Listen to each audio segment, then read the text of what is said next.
ప్రతి విజయం వెనుక ఉంటుందో మహిళ వెలుగుల్ని పంచి కరిగే కొవ్వొత్తిలా ఆ వెలుగే సత్యం శివం గుర్తిస్తే నీదే జయం ఒక మగువ శాపంతో పసివాడే గగనం ఒక మహిళా శపథంతో కొణికిల్ది భువనం మధురం నీ చరితం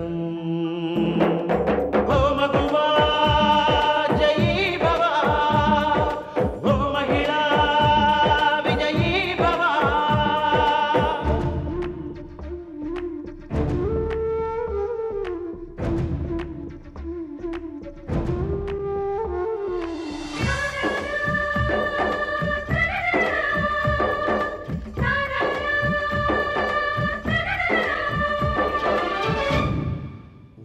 మాటతో ఒక్కనాటికి రాదు రాదు జయము చిత్తశుద్ధితో చెమట ఓడ్చితే అందదా విజయము పిడుగురాలిన అడుగు ముందుకు వేయుటే ధైర్యము మనసు చూపిన మార్గ మొదలగా సాగని పయనము అంతులేనిది నీ సహనము సాటి లేనిది నీ త్యాగము బతుకు బాటలో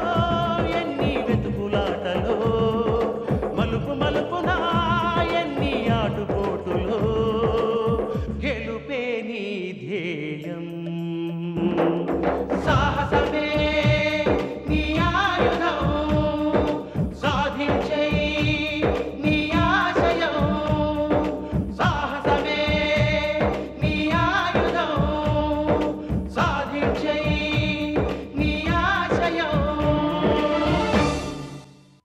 నాకు తెలియకడుగుతాను ఆ మాలిని బతికేంట్రా టాటా గారి బేటీలా బిర్లా గారి బెహన్లా విలపిస్తుంది ఆఫ్టర్ ఆల్ మీ ఆఫీస్ లో పనిచేసే పెయిడ్ ఎంప్లాయీ దానికని నగలు ఎక్కడివిరా అదేదో కనిపెట్టి దాని పని పట్టే వరకు నో ఫస్ట్ నైట్ ఒరే బాలాజీ 25 తులాల నెక్లెస్ నాకు గిఫ్ట్ గా ఇస్తానందంటే దానికంత స్తోమత ఎక్కడదంటావు వాళ్ళ అన్నయ్య సింగపూర్ లో తగలడ్డాడు నగలు పంపాడు అనుకుందాం మరి పెళ్లికెందుకు రాలేదట నిజంగా వాడు పంపిన నగలు సింగపూర్ నగలా లేక చిలకలపూడి రోల్డ్ గోల్డ్ నగలా అని అదేదో చెక్ చేస్తాను అప్పుడు దాన్ని నెత్తిన పెడతాను సత్తకోపం ఎగిరెగిరి పడుతోంది తనేంటో తన తాహతేంటో తెలియకుండా మిడిసిపడుతోంది నా గురించి దానికి పూర్తిగా తెలియదనుకుంటాను నేనేంటో నా తాహతేంటో దానికి త్వరలోనే చూపిస్తాను ఇంతకీ నువ్వు ఎవరి గురించి మాట్లాడుతున్నావు మీ తమ్ముడు పెళ్ళాం గురించి ఇంటికి చిన్న కోడల్లాగా ఉండాలి గాని పెద్ద కోడల్లాగా ఫోజులెందుకు ఏం చూసుకున్నా పొగరు మొత్తానా దానికన్నా ఈ ఇంట్లో నాకే హక్కు ఎక్కువ ఉందని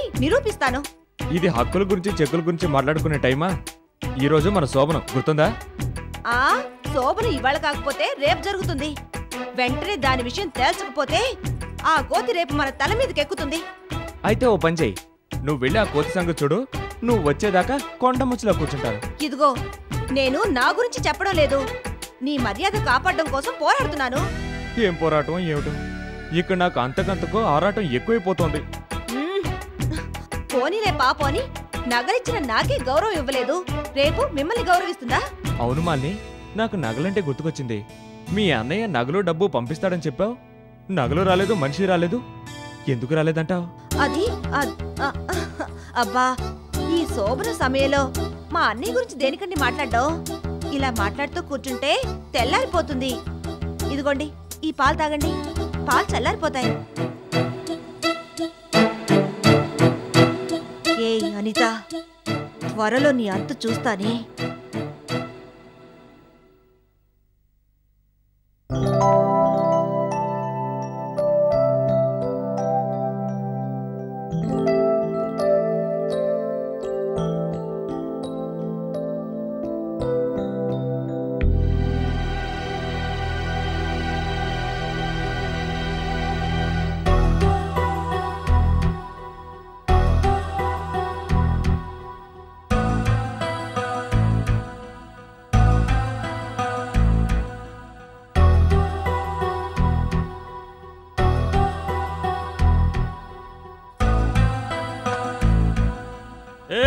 కాళ్ళ మీద పడిన చాలు గానీ లేలే ఎలాగోలా పెళ్ళి అయిపోయింది అంత మాత్రాన పెళ్ళంగా నీకు హక్కు ఉంటుందని మాత్రం అనుకోకు కాళ్ళ మీద పడి కాకా పట్టినంత మాత్రాన చేస్తే నీకు ఆ హక్కు రాదు. అసలు నువ్వు నా పిల్లనివే కాదు. నీ పాతివ్రత్యం నా దగ్గర ప్రదర్శన.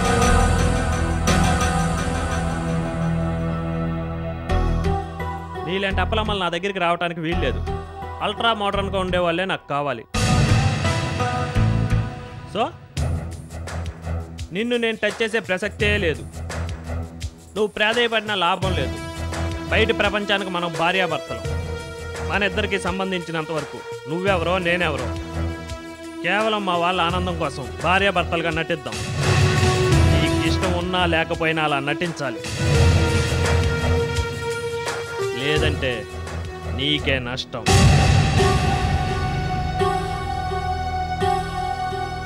మన ఇద్దరం పడుకునేది ఒకే రూమ్లో అయినా నా పడక బెడ్ మీద, నీ పడక కట్టిక నేల మీద. మన అనుకూల దాంపత్యం గురించి నలుగురికి తెలియటానికి అప్పుడప్పుడు నేను జోకులేస్తూ ఉంటాను. దానికి నువ్వు ముసిముసిగా నవ్వాలి. ఒక్కోసారి కౌగిలించుకుంటాను. అప్పుడు నువ్వేం చేయాలో తెలుసా? తెగ సిగ్గుపడిపోతూ దూరంగా జరగాలి. మానసికంగా శారీరకంగా మనం కలిసే ప్రసక్తే లేదు. అండర్స్టాండ్?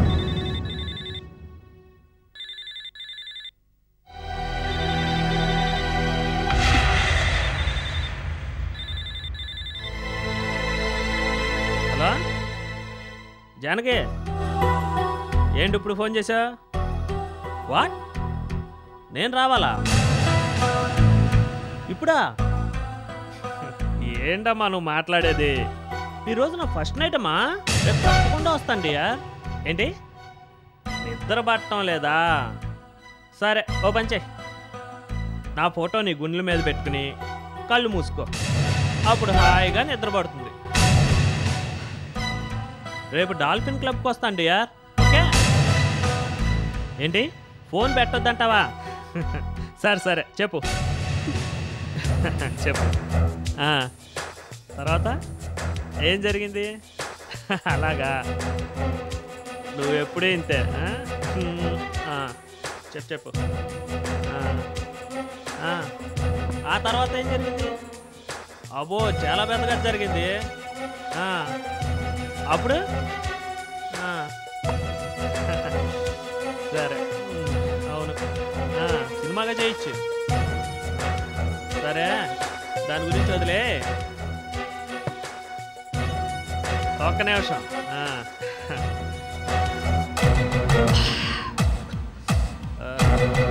నువ్వు చాలా బాగా మాట్లాడతావే, అందుకే కదా అంతగా నచ్చేసావు. లేదండి వెనకాల ఎందుకు పడతా? ఓకే.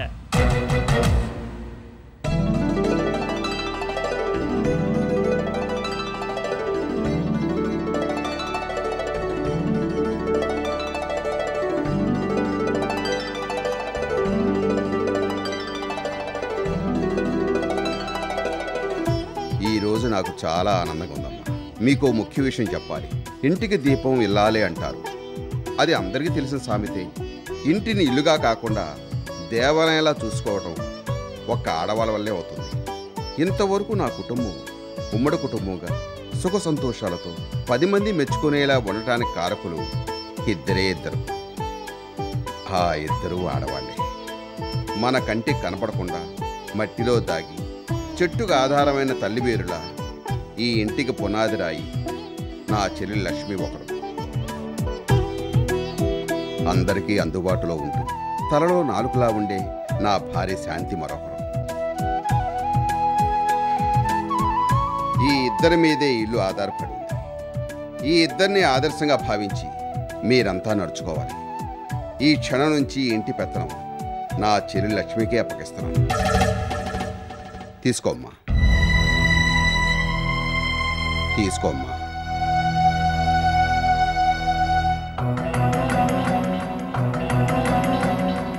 ఏంటమ్మా ఆలోచిస్తున్నావు? తీసుకో. వద్దన్నయ్య వద్దు, నాకు ఈ బాధ్యతలు వద్దు. లక్ష్మి నా మాట నమ్మా. బావా వద్దు బావా, ఆ తాళాలు లక్ష్మికి ఇవ్వద్దు. ఇంతకాలం మేమందరం మీ ఇంటూ ఉన్నదే ఎక్కువ. ఈ రోజుల్లో అంగారగ్రహానికైనా వెళ్ళి రావచ్చు, కానీ ఆడపిల్ల పెళ్లి చేయడం చాలా కష్టం అంటారు. నాకు ఆ కష్టం తెలియకుండా మా అమ్మాయిని నీ ఇంటి కోడలుగా చేసుకున్నావు. అంతే చాలు బావా, మా కుటుంబం మొత్తం నీకు జీవితాంతం రుణపడి ఉంటాం. నేను నా భార్య ఎక్కడికైనా వెళ్ళి హాయిగా బతకగలం. వస్తాం బావా. లక్ష్మి, మనం బయలుదేరదామా? బావా, ఏడు నువ్వు మాట్లాడేది? లక్ష్మిని తీసుకెళ్తావా? అంటే నన్ను నా చెల్లిని విడదీస్తావా? 25 ఏళ్ల తర్వాత కలుసుకున్న మమ్మల్ని నెల రోజులు తిరగకుండానే మళ్ళీ దూరం చేస్తావా? అన్నయ్య, బియ్యం అందుకున్న ఇంట్లో విందుతో సరిపెట్టాలి కానీ మకాం పెట్టడం మంచిది కాదన్నయ్య. లక్ష్మి, నువ్వా ఈ మాట్లాడుతున్నది? ఈ అన్నయ్య ముఖం చూసి చెప్పు. మా వారు చెప్పినట్టు నేను ఇంటి నుంచి వెళ్ళడమే మంచిదన్నయ్య. ఈ ఇల్లు నాది కాదమ్మా, నీది. నీ ఇంటి నుంచి నువ్వెందుకు బయటకెళ్ళాలి? ఈ ఇల్లు ఎలా వచ్చింది అనుకున్నావు? నువ్వు ఇచ్చిన నగల వల్ల వచ్చింది, నువ్వు ఇచ్చిన ధైర్యం వల్ల వచ్చింది. అమ్మా లక్ష్మి, బయటికి వెళ్లాల్సిన పరిస్థితి వస్తే నేను వెళ్ళాలమ్మా. బావా, నీ అభిమానాన్ని, నీ మంచితనాన్ని, నీ గొప్పతనాన్ని నేను మనస్ఫూర్తిగా అభినందిస్తున్నాను. కానీ మేమిక్కడ ఉండటం మంచిది కాదు బావా. అవును మావయ్య, తోడికోడళ్ళందరూ కలిసి ఉన్న ఈ ఇంట్లో మా అమ్మా నాన్న ఉంటే వాళ్ళకి నేను లోకువైపోతాను. అందుకని వాళ్ళని వెళ్ళనివ్వండి. ఎవరు ఏమనుకున్నా నా చెల్లెలే నా ప్రాణం. నా చెల్లెల కోసమే నేను బతుకున్నాను.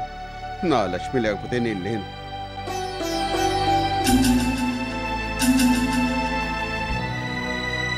ఒకవేళ ఈ ఉమ్మడి కుటుంబం విడిపోవడం అంటూ జరిగితే అది నేను పోయిన తర్వాత. అలా చూడకూడదు నువ్వు అనుకుంటే ఈ తాళాలు తీసుకొని లోపలికి వెళ్ళు, లేదంటే మీ ఆయన తీసుకొని బయటకు వెళ్ళు.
ఇదిగో ఆ చివరావిడ సరిగ్గా వచ్చారా పోయినా మా ఫ్యామిలీస్ మాత్రం కరెక్ట్ గా రావాలి.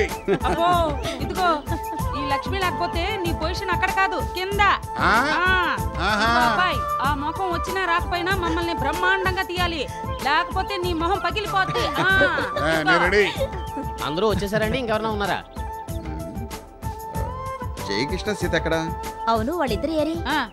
నాకేం తెలిసే. ఇందు, నువ్వు వెళ్ళి పిలుచురామా.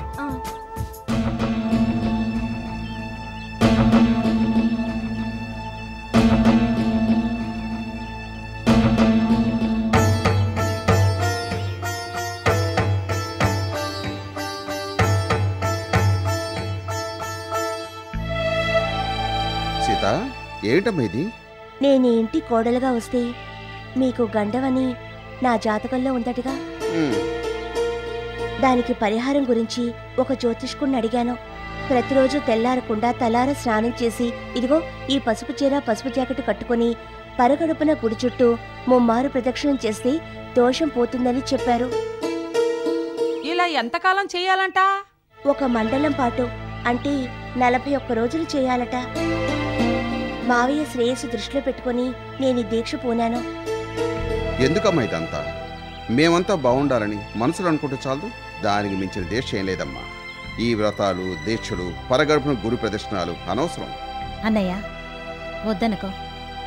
సీతని దీక్ష చేయని. నీకిష్టం లేదని దాన్ని మానుకోమని చెప్పకు.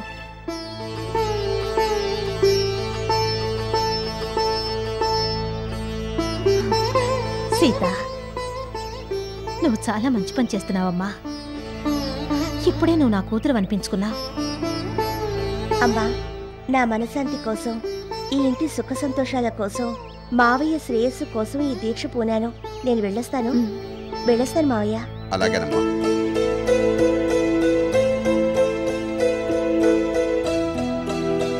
అమ్మా లక్ష్మి, ఇంతకాలం నా గురించి ఆలోచించేది నువ్వు మాత్రమే అనుకున్నాను. కానీ నిన్ను మించి నీ కూతురు నా గురించి ఆలోచిస్తున్నామ్మా. నీ ప్రతిరూపం సీతలో కనిపిస్తుంది.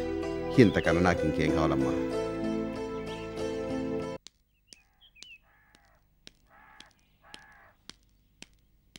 అమ్మా సీత! అమ్మా సీత, ఏమిటమ్మా ఇదంతా? మనం ఆడుతున్న నాటకంలో ఇదో కొత్త వేషం. మీ అమ్మని నమ్మించడానికే? అంతేకాదు, నువ్వు మగాడివి. నీ ఇష్టం వచ్చినప్పుడు ఇంటికి రావచ్చు, ఎక్కడైనా తిరగచ్చు. కానీ నాకు అవకాశం లేదుగా. ఆడదాన్ని, ధర్మారావు గారి పెద్ద కోడల్ని. కట్టుబాట్లు పాటించాలిగా. నేను ఇంట్లోనే ఉంటే మనం అనుకున్న పనులు జరగవు. చీటికి మాటికి బయటికి రావాల్సి వస్తుంది. రోజు ఎక్కడికి వెళ్తున్నావు అని అడిగితే ఏదో ఒక వంక చెప్పలేవుగా. అన్నపూర్ణమ్మగారు ఉంది చూసావు, పెద్ద అనుమాన మనిషి. ఎవరేం చేస్తున్నారు అని ఆరాలు తీయడమే ఆ ముసల్దాని పని. ఆవిడే కాదు, ఆ ధర్మారావు అడిగినా నేనేం చెప్పను. అందుకని దీక్ష పూనినట్టు ప్రతిరోజు గుడికి వెళ్లాలన్నట్టు కట్టుకథ చెప్పాను. ఓహో, అదే సంగతి. అవును, ఇంతకీ ఇప్పుడు ఎక్కడికి వెళ్తున్నావు? మా ఆయన్ని తన గుప్పెట్లో పెట్టుకున్న ఆ జానకి దగ్గరికే వెళ్తున్నాను. ఈ వేషంలోనే? కాదు, వేషం మారుస్తాను.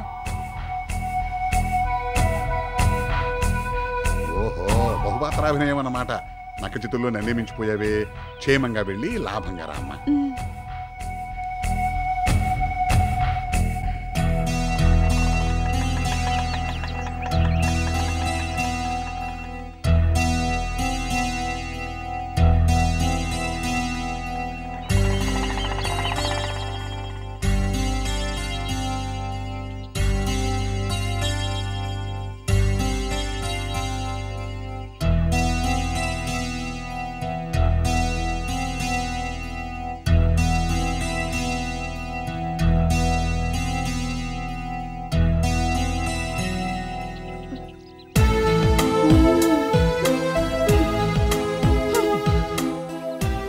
పక్కన లేకుండా నాకు నిద్ర కూడా పట్టదు తెలుసా.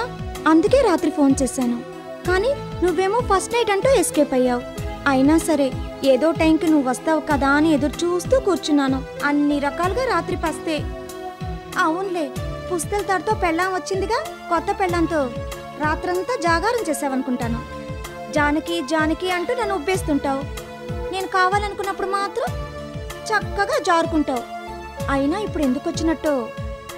ఫస్ట్ నైట్ అక్కడ జరిగింది, ఫస్ట్ డే ఇక్కడ కానిద్దాం అనుకుంటున్నావా? వెళ్ళు వెళ్ళు, నీ పెళ్ళాం దగ్గరికే వెళ్ళి కొత్త మొద్దు తీర్చుకో. అయిందా? నువ్వు చెప్పడం అయిందా? నువ్వు నీ బెడ్రూమ్ లో పస్తున్నట్టే నేను ఫస్ట్ నైట్ పస్తే. వాట్? Yes darling. నేను నమ్మను. నీ కంటికి ఆడది కనిపిస్తే టచ్ చేయకుండా వదలవుగా. Shut up. నా క్యారెక్టర్ గురించి నీకు తెలీదా?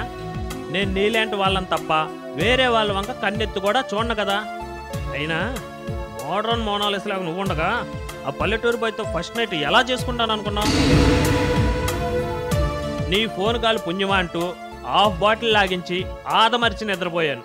ప్రామిస్? Excuse me.